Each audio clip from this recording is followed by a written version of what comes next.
All right, welcome to the channel. I have another amazing individual. This guy has a very awesome story, and I asked him to be on the channel. So I have with me Rui. Rui, what's up, man? Welcome. Hey, how's it going? Thank you for having me on. Of course. Very exciting.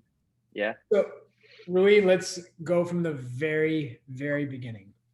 How did all this start? I think my journey with anxiety kind of like started about, I don't know, like 4 or 5 years ago. Like with a lot of people, it just like came completely out of the blue, you know? I'd never really had any experience with anxiety. I'd never had anything that was like close to a panic attack. And my first panic attack just came completely out of the blue.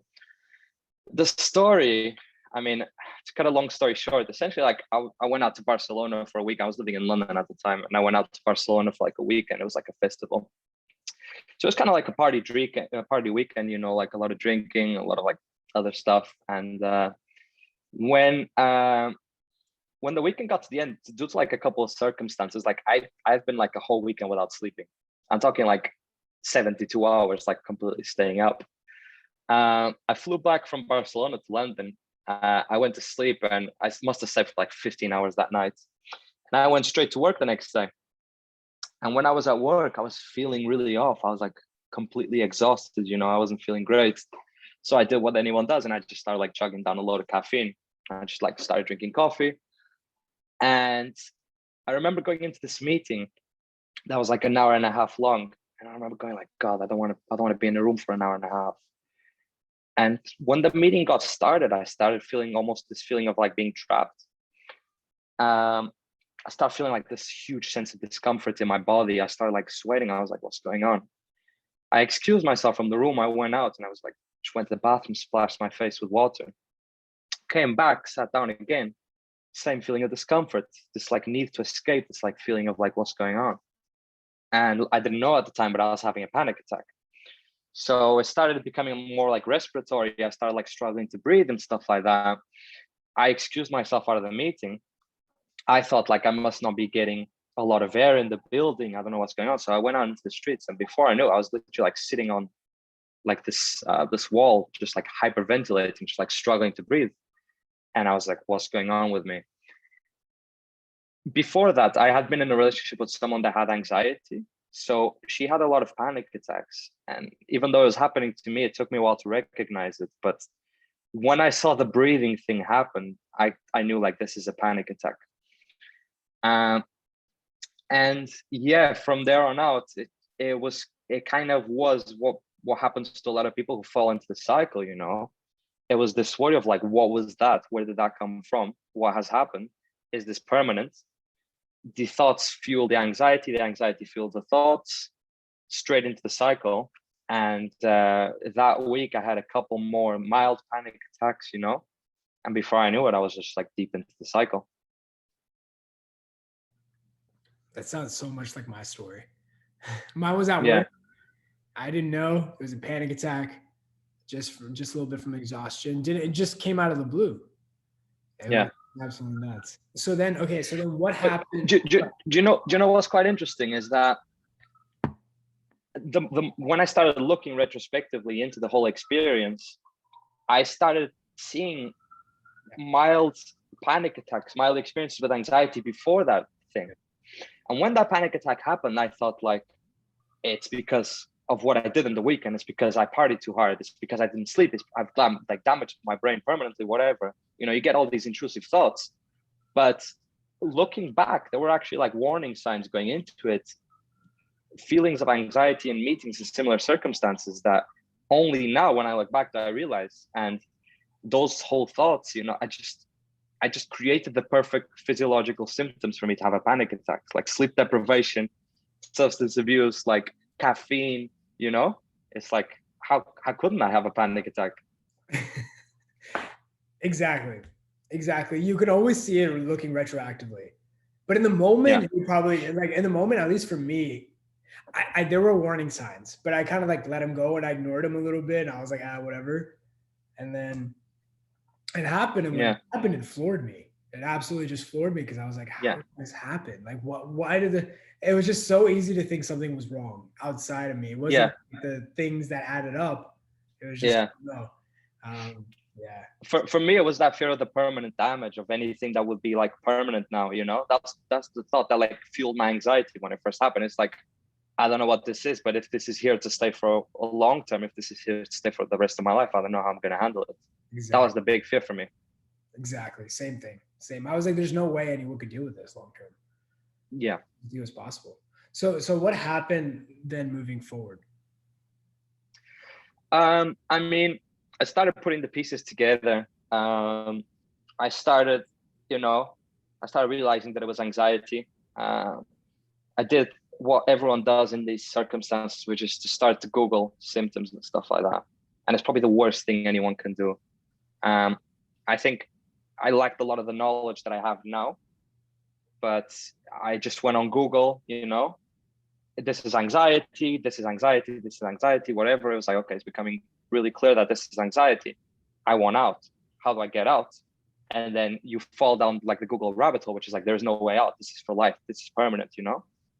And you're already in a very sensitized state. That just sends you deeper into the cycle because you're like, it is permanent. You know, I have damaged myself. I have like done some irreparable damage. And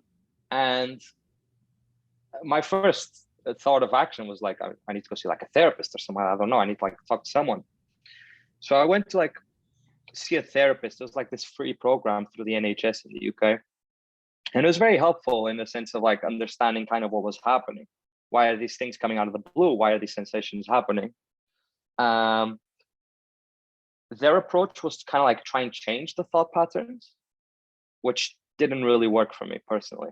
It was very good to kind of like understand a little bit better, but personally, like changing the thought patterns didn't do much for me. Mm-hmm. And I think what followed from there on out, and I'm talking about years, was a cycle of like therapists and medications and meditation and all these different approaches that everyone goes down, you know. I did CBT, I did counseling, I did ACT, I did all these different types of therapy. I tried loads of different medications, you know. I tried like supplements. I tried like meditating every day.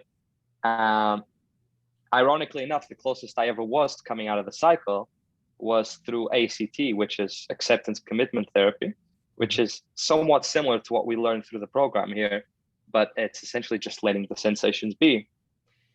My therapist was very good at what he did, but he took a slightly different approach. What happened to me at the time was that I was starting to come out of the cycle. I went out of my medication too soon. I had a setback and I didn't know how to deal with it. And the setback sent me straight back into the cycle. So that was kind of the big difference between that experience and the one that I've had recently through the program. Yeah. Yeah. Setbacks. Yeah. I know exactly what you mean, right? Because you're responding and then it comes back and something's wrong. I need to make it go away. Got it. And so then fast forward, what made you want to join the mentor? I actually remember you know, we had a chat before and then you were contemplating it. And then you came in, I think a little bit later, right? Yeah. We spoke for a bit, and then so what had happened is that my anxiety was always a little bit up and down, and I was very fortunate that I never let it stop me from doing some of the things that eventually like made up a lot of my last years. You know, like I've moved countries despite the anxiety. I've taken on loads of new challenges. You know, I've done a lot of things with anxiety, but it's been very up and down. And there are times where it's quite, I'm going to say, manageable. Mm-hmm. And there are times where it starts getting a little bit more complicated. And when I spoke with you, I was in a pretty good place. I was already starting to see a lot of improvements in anxiety. But one of my big challenges was flying. Mm-hmm. And I could talk about it in a bit, like what causes my anxiety and what's behind it. But flying was like the ultimate challenge for me.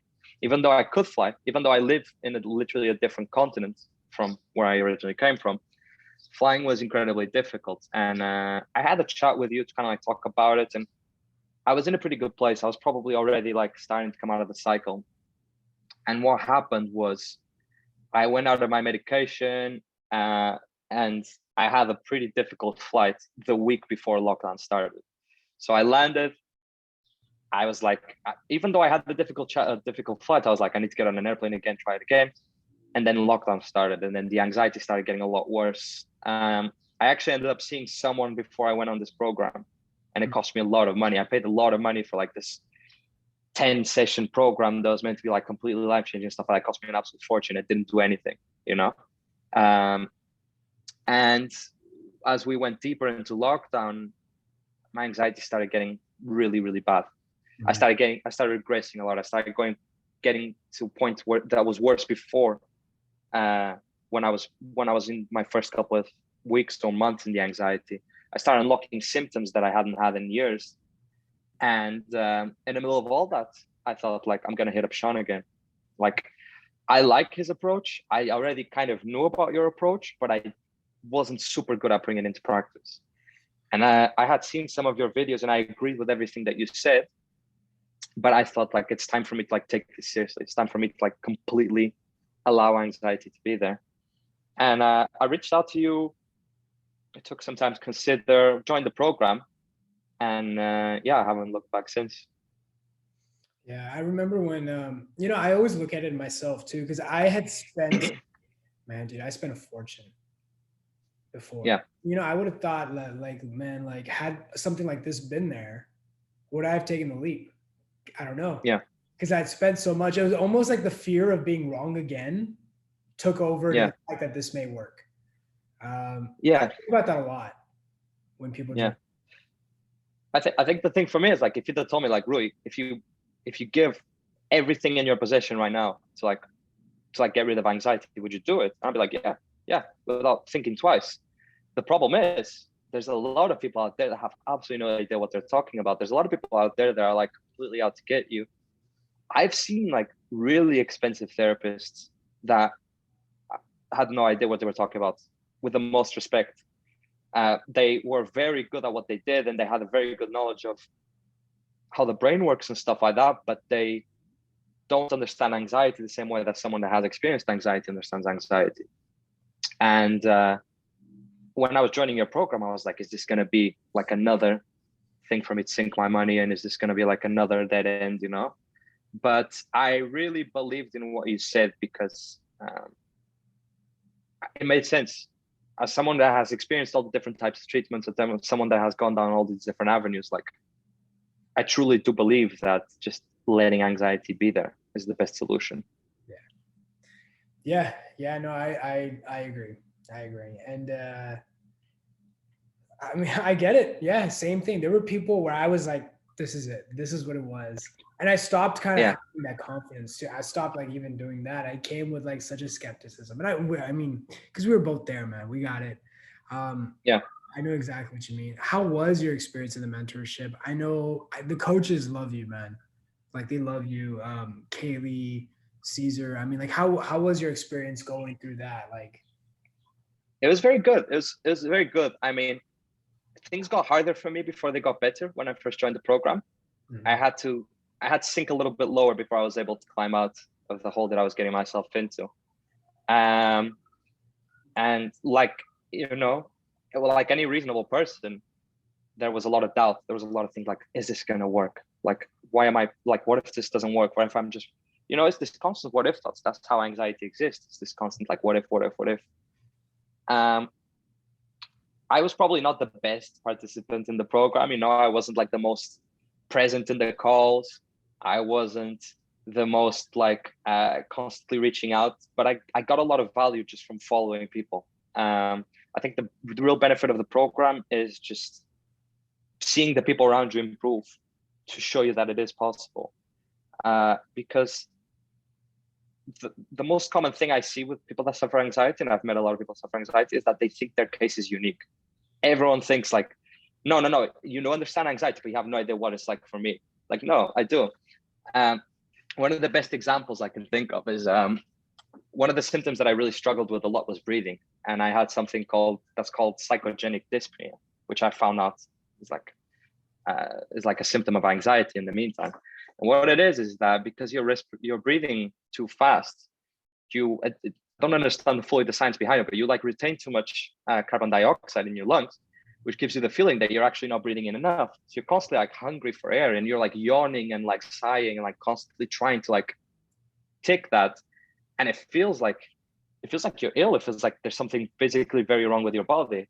And I remember posting about it on the group when I first joined it, and like seeing if there were any tips. And the solution, just like anything else, is like, as anxiety gets better, the symptoms get better. And I knew it already, but I was like looking for a quick fix. I was looking for some way out. And the reason I mentioned that is because there was a guy that joined the group eventually later, and he must have like searched something in the terms, and he found out my post. And he was like, he messaged me and he's like, dude, I'm going through the exact same thing as you, blah, blah, blah. I'm seeing all these doctors. And I was like, you don't need to do anything. It's just anxiety. And he didn't believe me, even though we had the same thing. He thought his case was like super unique. I was like, no, dude, it's the exact same thing as I've had. Like, you feel, he's like, but I feel really hungry for air and like, I can't breathe. And I'm like, no, I know, I've been through the same. But that's one of the things that people that suffer from anxiety think it's the most. I think like it's only applicable to them, is that they have this unique symptom. They have it in a different level of intensity. And I suffer from the same. You know, it's very hard not to when you're deep in the cycle. It's completely normal. But yeah, that's one of the big benefits of the group, was kind of like working with people, like seeing people around me improve, seeing people around me go through the same things that I was going up, going down, whatever. And then obviously like having you and the coaches kind of like correct me when I was like starting to go a little bit off course, you know. You get the shiny object syndrome. You think like, yeah, that I believe in this, but what if I try out this? This might work a little bit better. And you start going a little bit off course. Yeah. You know, you say you may not have been the most compliant, but like I don't really look at it that way. I'm like, look, as long as you're grasping the info, and that was the key. And I saw you get that. And there was your post. You know, your post told me a lot. Just reading through your post, I know, and like there were moments that you were getting aha moments. You're like, yo, I get this. Oh, I get this. And like I Yeah. doing that. Yeah. And so for me, I was like, oh, he's not coming on calls. Good, right? Because I feel like at the end, man, like mentorship is good. It's like obviously we want you there, but it's this weird paradox, which is the goal is you don't ever hop on there. And so yeah, yeah. I knew I was in a pretty good place when I unsubscribed from the group. When I took off all notifications and stuff, I was like, this is pretty good. Because when you're deep in the cycle, all you want to talk about is anxiety. You want to go in, you want to check how people are doing. You want to maybe post something yourself and get an opinion. It was when I like turned off notifications, I was like, I can't really talk. I don't really feel like talking about anxiety anymore. I'm not in the mood. Like I'm too busy with other things. That's when I was like, I'm in a good path. And your life seems super dope right now. Like it seems really cool, man. All the stuff you're doing. Yeah, it's improved a lot, you know. When I joined the program, I was just getting into a relationship. And I remember I messaged you. I was like, Shaan, I'm getting into a relationship with this girl that I'm getting into a relationship with. She's like a world traveler. She's like completely fearless. She loves doing spontaneous things. She's like constantly going around. And I used to be like that. And I feel myself fading away. I am becoming more of like someone completely distinct from that. And I don't want to disappoint her, you know. I don't want to go into a relationship. I don't want to think like this guy is like borderline agoraphobic, you know. And that was the big thing for me when I joined the program. I was like, I want to start going back to the person that I used to be. And things got a little bit worse at the beginning, you know, as they tend to do.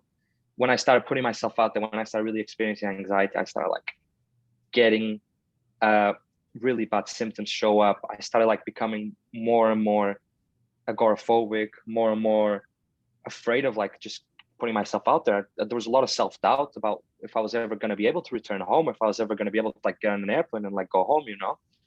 But I pushed through. I had a lot of confidence in the program, even when things weren't going the way I thought I wanted them to. And now recently I'm traveling again. I'm flying once more. I'm hopping on cars and just driving away and just going somewhere, you know. Yeah. I did scuba diving for the first time in years. And scuba dive. Okay, so let me tell you about my anxiety. So my anxiety is the fear of not being able to escape. That's what causes it. And you could call it claustrophobia. It's not quite. It doesn't have to do with air that much. It has to do more with, I don't like having the option to escape taken away from me. When I was in that meeting, I felt trapped. And my anxiety kind of manifested through things like meetings, the subway, airplanes. Any situation that I can't easily escape would cause me a lot of anxiety. So for me to do scuba diving, where you're in the middle of the ocean, like several feet down with a tank of air, and you can't just come up, that's when I knew, like, yeah, I'm becoming that person again, you know? I loved scuba diving. For years, I was afraid of doing it. I was afraid I'm going to freak out in the water. I'm going to have a panic attack, whatever, this and that. And yeah, when I did it a couple of weeks back, that's when I was like, yeah, I'm on the road. I'm on the road to the person that I used to be. That's awesome. Yeah. And I know that feeling of not being able to escape. And then, and then start realizing that, there's nowhere to, you don't need to run anywhere. Like, there's no need to run.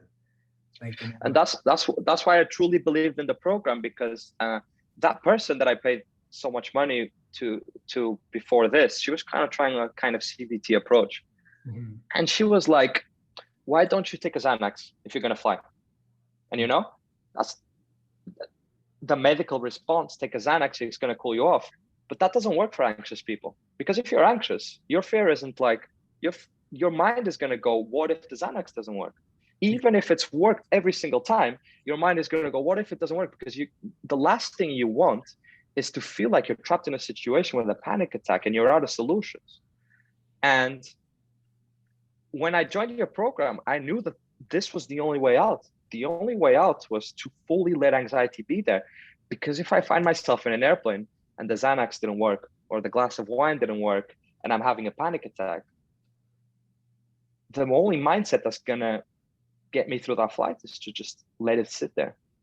And once I'm comfortable with that, once the idea of having a panic attack on an airplane isn't that bad, the fear just starts dissolving. The anxiety just starts disappearing, which is kind of what I'm going through right now. And I still have a lot ahead of me, and there are still times where I feel anxious, but it's not stopping me from doing anything right now. And the more I do, other things that were once things that would cause me anxiety are now starting to look like, if I can handle a panic attack over there, why wouldn't I be able to handle a panic attack over here? And it's just starting to dissolve, And even on that day when I went scuba diving, I got on the boat, and one of my fears was like, I'm going to be in the middle of the ocean. I'm going to be far away from land. What if I have a panic attack? Where am I going to go? I'm going to be trapped there. What if I have a panic attack underwater? But I was in such a good mental place. My confidence was so high that I said, let's do it anyways. I'm willing to handle a panic attack in the middle of nowhere. I'm willing to handle a panic attack in the water, And I got on the boat and we started going away from shore, and I had a panic attack. I started feeling it coming and stuff like that. I started seeing the shore go away, and I had the intrusive thoughts like, you're still in time to ask them to go back, You could still get it to the shore in the next couple of minutes. And I just pushed on because I knew that was the solution. And we got to the middle of nowhere. I jumped into the water. We submerged, and I was completely calm. And I had an amazing dive. And ironically enough, on the way back, and I posted the story on the group, ironically enough, on the way back, the boat broke down. And we were just floating in the middle of the water for a while. And I was completely calm by then, because my confidence was at a point that was like, I can handle whatever comes to me at this time. And we had to be told. It took ages to get back to the shore, but yeah, now the next time I need to go scuba diving or I need to go out to do whatever, I'm like, what's a panic attack in this situation, Yeah. And all these things that seemed impossible for me to have a panic attack in those situations are starting to get easier and easier. And I'm looking forward to flights now. I'm really excited to travel. I'm really excited to go elsewhere. The subway doesn't really scare me anymore. If I get trapped in the subway for an hour, I don't really care. It's all starting to, it was one big bluff that I bought into for years, and it's starting to crumble down now. And yeah, it's getting easier and easier every day. Did you feel like during my recovery too, once I started doing that, I was like, it's weird, right? Because each anxiety moment now becomes like a stepping stone. It's like, well, I was able to do that. Why can't I do this? Did you feel like it's like one of those things where now you're thinking about what were the things that you were fearful of even before all this happened? And you start breaking through those things. I really do feel like that's why I say it's like a playground. Life becomes a playground. Dude, I'll tell you how bad my anxiety was when we were in the middle of lockdown. When things started locking down, I was in a very difficult position, and it's very normal for people to have felt anxiety throughout the whole lockdown, the pandemic. But I was in an especially difficult position because I got kind of like stuck in New York without knowing anyone, an 8-hour flight away from home, and I couldn't go back home because the border was closed. So when the lockdown started, I kind of had to accept, like, I'm gonna be stuck in New York for a while. I'm not gonna be able to go back home, and I just kind of have to deal with it. And at that time, my anxiety started getting a lot worse. I actually had COVID right around that time as well. I got sick with it, and it started kind of like spiraling. And then because my last flight had been so difficult, there was this thought in my head, which was like, what if I can't go back home? What if I'm stuck here? What if I can't get on an airplane and go back home? And again, that feeling of being stuck, and it started escalating, and I started kind of like spiraling out of control for a bit. And it got so bad that one time I was crossing a bridge and I had a panic attack because I felt like I was too distant from the shores, from like the exits of the bridge. And it went to kind of like having panic attacks and random situations like that. It became really generalized, like a bridge. I'd never struggled with crossing a bridge, and all of a sudden I found myself kind of like stuck in Manhattan because I was almost like afraid to like leave Manhattan because things were getting so bad. And now I look back and I'm like, it's a bridge, it's a bridge. I'll just cross it. If I have a panic attack, I'll just walk out, I can't get myself back into that mindset, even if I try. There are times where I try to have panic attacks in situations that I had before and I can't anymore because I'm like, it's just so stupid, and anxiety does this thing that I noticed. One of the things that I noticed the most in my recovery journey is that anxiety does this thing that I call like moving the goalposts. And I wanted to write about it in the group, but I never got a chance to. If you're in a situation that makes you very anxious, when you get there, your fear is like, I'm going to have a panic attack and I'm going to do this crazy thing and I'm going to completely lose control and it's going to be terrible. And when you get there and you sit through it, anxiety realizes that that's not going to happen. You start figuring out and it starts moving the goalposts. It's like, okay, I might not do that, but maybe in 15 minutes, this is going to happen. Yeah. And I started noticing it with flights. When I did my first flight, it took off and I was like, okay, I might have a panic attack and it's going to be horrible because I'm stranded in the air, whatever. And then it's like, okay, I might be having a panic attack, but those scenarios that I created in my head are not really happening. But maybe in a bit, I might like talk to a flight attendant and tell her that I'm quite nervous. And then some time passes, like, okay, that's not really happening, but we're flying over a big city. Maybe I'll have to ask them to like land the plane there. And then before you know it, you've gone through the whole flight, and anxiety just moves the goalposts. And as you go through recovery, you start looking back at what your original goalposts were, and you're like, what? Doesn't make any sense, like, why would that happen, Yeah. And that's really why recovery works so well, is because you start seeing that those thoughts kind of like disintegrate before your eyes. They're not really coming to fruition, and you're like, I thought this was going to happen and it's not really happening. The feelings are there, but the scenarios that I played out in my head are not really coming to true. It's well said, man. That's exactly it. Yeah. And Rui, you're so wise. It's not that I'm wise. It's just I've been in this situation for a while now, and it gives me a unique perspective because I've been through so many different types of treatment. I've read so many books about it. I've seen so many people who understand about it telling me like, no, this is why, and stuff like that, that I'm getting to a point that I can just completely see through it and just understanding it exactly for what it is. Yeah.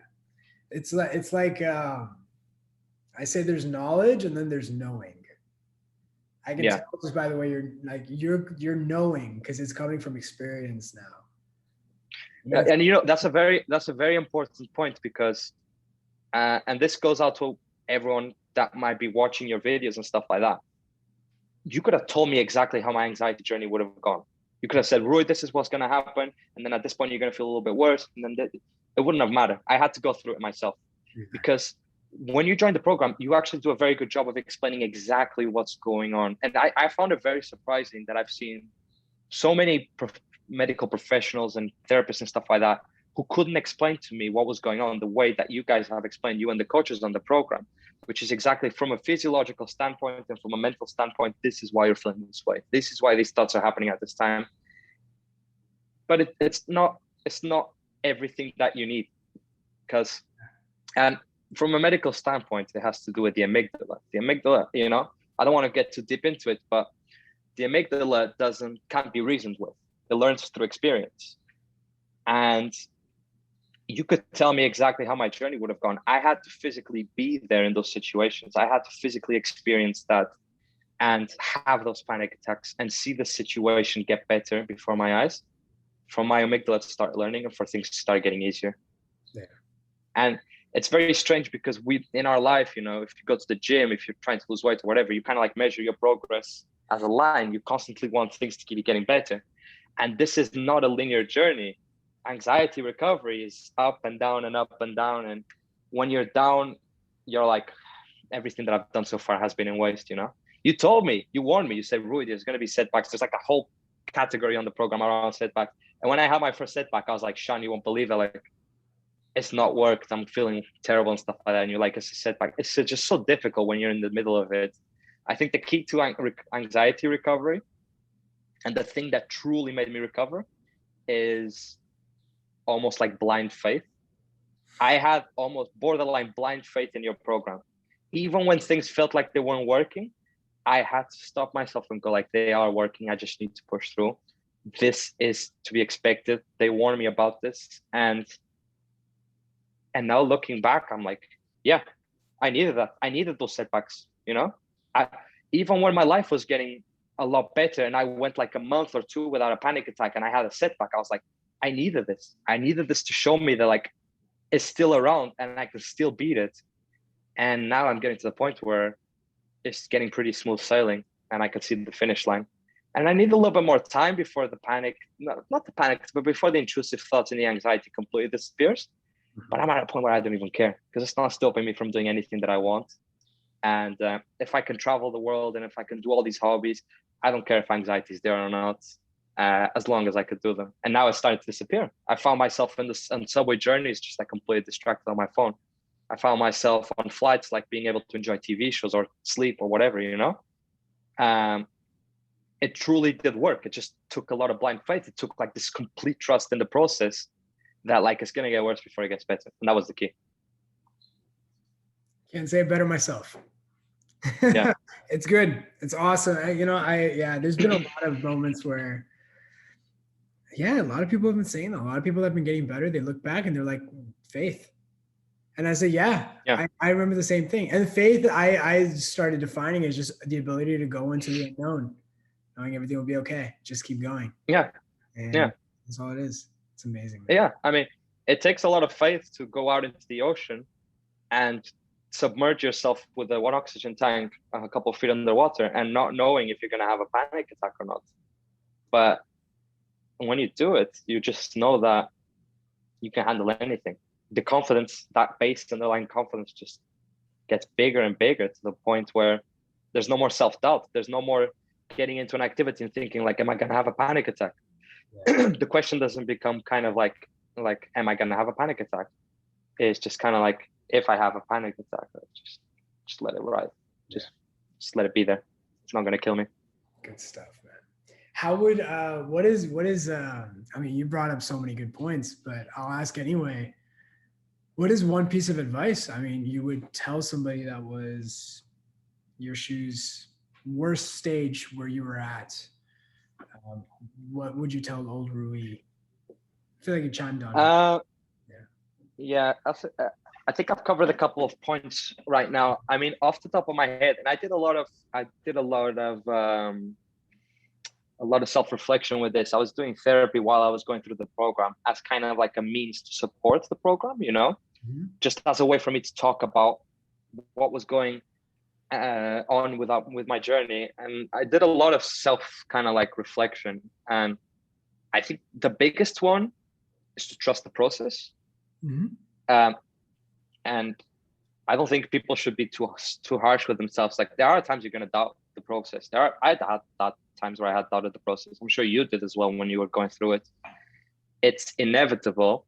Just allow yourself a little bit of time to feel almost like in self-pity and like, oh, never gonna go worse. Then pick yourself back up again. Remember why you joined the program and push on. That's one of the biggest pieces of advice I could give you. Like, blind faith really works. And it takes a lot of blind faith to walk into a situation where you know you're going to have a panic attack. It's very difficult. Another piece of advice, I mean, off the top of my head, is that you can kind of have these support systems around you. You can have medication, you can have therapy, you can have family, you can have relationships, you can have, you know, all these things. Ultimately, it's going to be you that's going to have to walk the journey for you to recover. No one's going to be able to do it for you. No one's going to tell you this one magical thing that's going to make you recover. It's not this romanticized version of therapy that we had in TV shows where like you find out this past trauma and all of a sudden like this whole thing unlocks and you're like, oh, that was the key I was looking. You're desperate for it. You're desperate for it. Everyone that's anxious is like, oh, maybe I'm taking in too much sodium. Maybe that's why. And then you change your diet and stuff because you're always looking for that one piece. Like, why did this happen? But ultimately, you have to go through the journey. You have to put yourself in these situations. You have to suffer a little bit, and it sucks, but the payoff is immense. And I do not regret for 1 second the suffering that I had to go through to get to the point that I am right now. If I ever found myself anxious or going back into the cycle, I would do it all again the exact same way. But I have to do it. I had to do it myself. I had to put myself in those situations. Understanding wasn't enough. I had to show my amygdala, show the part of my brain that can be reasoned with that it's fine, that it's completely survivable. That's great stuff. And I mean, yeah, the last one is I've already touched on it a little bit, is that it's very easy to like jump from one solution to the other. And you're constantly going to be looking, you're constantly going to go into this problem solving mode where you're like, it must be this, it's got to be this. And you try different treatments and you change your diet and you take these supplements and you start exercising and you start meditating and stuff like that. And it might work for a tiny bit and then you find yourself back to where you started. That's why I believe in the program, because ultimately anxiety is the fear of fear itself. You're never going to recover if you continue to be afraid of those sensations. Never. You might come up with ways to change your thought pattern and stuff like that, but all it takes is like a little bit of rocking the boat and it's going to send you straight down into the cycle. That's why I was in the cycle for so long. Even when I was coming out, I wasn't ready to like experience those sensations. It was only when I found myself able to deal with them, when I put myself in the scariest situations that I can think of and allowed the panic to be there and allowed my body to go through it, that I had nothing to fear. If you don't fear fear itself, then that's it. What is anxiety? What's anxiety got left, you know? If I could find myself in these unescapable situations, having a panic attack, and I'm fine and I would do them all again, what have I got to be anxious about, you know? And it starts disintegrating. Bro, I could listen to you talk all day. This is great, man. Dude, I appreciate you doing this. Great words of wisdom. No, that's good, man. I think one of the things that people that suffer from anxiety get a lot, that they get a lot of empathy, especially for people going through the same. And when I started being quite open about my anxiety journey and I started talking to people in real life and stuff like that, you know, you go out to a party and you're having drinks and the topic comes up and you're like, oh yeah, I actually have anxiety. I have quite bad and stuff like that. There's always like someone in the room that's going through the same. Always. Statistically speaking, like, if I reach out to everyone that I know, like I'm going to say like a fifth of them or a sixth of them have gone through similar things. And you get a lot of empathy to help people that are going through the same, you know? And I used to watch your videos and I used to be like, I really hope someday that's me. I used to like daydream, you know, like that's one day that's going to be me. And one day I'm going to talk about all of this. But most importantly, it's that feeling of like giving hope to people, which is quite important. And even though I don't show up in the group that much and I don't go on the calls, I haven't been on the calls in months, but I still go on the group sometimes when I've done something particularly difficult. And I tell them like, look, guys, this is where I am right now. Look through my past posts, read what I was afraid of going to the supermarket. Yeah. And look at this now. You're on a boat drinking coffee. Sorry? You're like on a boat and you're like drinking coffee while it's like moving. Oh my God. That was when my anxiety got really bad, I quit caffeine. I quit alcohol because that's the medical approach, you know? Mm-hmm. It's like, oh, when you're hungover, you're anxious, you know? So you need to stop alcohol. Oh, caffeine is naturally linked to anxiety. I drink like 2 or 3 coffees a day. I'm drinking a coffee right now. I just finished it, but like I'm drinking multiple coffees a day right now. I am drinking alcohol, probably too much. I shouldn't drink that much from a non-anxiety perspective, but from an anxiety perspective, that's fine, whatever. But yeah, it's completely changed. The mindset, the approach, the practice, everything's completely changed in my life, you know. It's great. You know, it was there are that's one thing that I think was one of the last things to surprise me, how many people around you also struggle with it. I thought I was the only guy. You know, there's this guy in this program called Nico. His name is Nico. You know, I remember being on some of the calls with Nico. When I started the program, he's a little bit further ahead than me. And I remember seeing him on the calls. And then I kind of disconnected, and I saw one of your videos recently. I saw like the thumbnail and he was on it. And I was like, oh, that's great. Like, I'm really happy for him. So Nico and I were working together when I was at my worst anxiety. We were actually, so we were colleagues before he joined the program. There's this other guy named Ali. Ali is also on the team now. He's actually on the team. I met him in Portugal, and I'd recovered and stuff, and he was just falling into the cycle. And like, I just knew these people, and I would have never imagined they were. And the big thing is like, you can't really tell, because when you have your first panic attack, it might be that movie version of it where you're like struggling to breathe and so. But afterwards, my panic attacks, you couldn't be able to tell that I was having a panic attack. I could be like freaking out, and my temperature's going up, and I might be a little bit sweaty and stuff like that. But if you look at me from the outside, I look fine. I remember being on a flight and having a panic attack, and in my mind, I was like, I'm going to need to grab a flight attendant in a minute and ask for help. I'm going to need to tell her that something's going on. And the flight attendant was walking past me, and she started talking to me, and my face just lit up, and I just talking to her, smiling, completely normal conversation. And then when she left, I went back to anxiety. And if you'd have asked her, like, was that guy having a panic attack? She would have never told you in a million years. So it's a lot more common than people think. It's, you know, it's just a cycle that unfortunately you fall into. But I started being quite open about it. I started talking to a lot of people around me. I started finding out more and more people that were going through the same. I tried to help them as much as I can. You know, a lot of them I've seen really good improvements, which is really exciting. And I know people personally that have recovered and that I had no idea they had anxiety at a point in their life, you know? So it's really not that complex. It's really, you feel like when you go into it, you feel like you were predestined to be anxious, and there was this gigantic reason why you got into it, and like there was no way you could. But it's just like sometimes your chemicals are just a little bit off, and you have a panic attack, and you fall into this. It's really that simple, you know. And that's what I wish someone would have told me. I was like, dude, like, you're not taking care of your body. You're going into this work meeting caffeinated. Like, of course you're gonna have a panic attack. Stop obsessing over it. Just like shake it off and carry on with your life, you know. And when I started being quite open about it, I found out people around me that had panic attacks, but they just went like, oh, that was horrible, and they just carried on with their life. Yeah. And that was what I had lacked, you know. When they happened, I went straight into like, like I need to solve this mode, and that's kind of what got me into the cycle. That's kind of the mentality. Yeah. Rui, this was great stuff, man. It was great chatting with you. To everybody else listening, I hope you guys enjoyed this video. Rui, you dropped some knowledge, but I appreciate you hopping on here. Thank you very much for having me, man. I've been hoping of one day doing this video myself for a while now.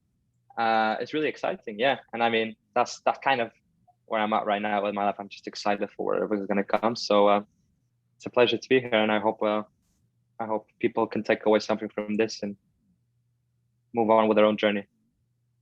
It's going to get better too. It's going to keep getting better and better for you. It's going to be awesome. I'm at a point where I find it difficult for it to get better, and that's a good thing. That's a really good thing.